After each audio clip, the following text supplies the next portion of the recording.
آخری جو چیز ہے وہ پیشہ ورانہ صلاحیت ہے. غلط اوزاروں کے ساتھ محنت کرنے کا کوئی نتیجہ نہیں نکلتا. آپ کو کیل ٹھوکنی ہے، اس کے لیے الگ اوزار چاہیے. آپ کو اسکرو فکس کرنا ہے، اس کے لیے الگ اوزار چاہیے. تو آپ میں سمجھ ہونی چاہیے کہ کس کام کے لیے کیا چیز ہے. اسی انداز سے پیشہ ورانہ زندگی میں آپ کی قبولیت کے لیے کچھ عناصر کا ذکر کر رہے ہیں.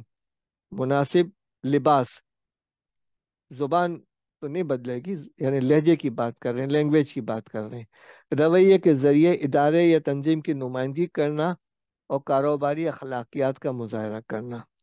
آپ ایماندار ہوں، ایماندار رہیں اور ایماندار نظر بھی آئیں.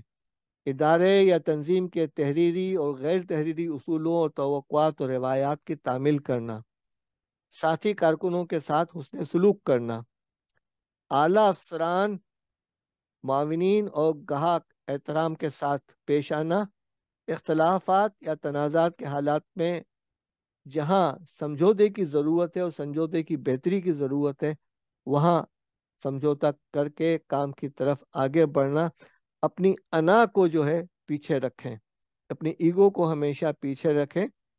ہم اپنے قریبی ملک میں ایک ڈیوٹی پہ تھے، وہاں پر لوگ دفتروں میں جوتے اتار کے داخل ہوتے تھے، تو وہاں لکھا ہوا ہوتا تھا کہ اپنی ایگو اور اپنی جوتوں کو باہر رکھ کے آئیں. یہ ایک بہت اہم چیز ہے. پروجیکٹ پروٹوکول کے اندر کام کرنا، یعنی جس پروجیکٹ پروٹوکول ہے اس کے کسی تنظیم کے ساتھ وفاداری کا اظہار کرنا. وقت کا پابند ہونا، مؤثر طریقے سے کام کرنا اور اعلیٰ معیار کے نتائج پیدا کرنا، یہ پروفیشنل اسکلز کے حوالے سے ہیں.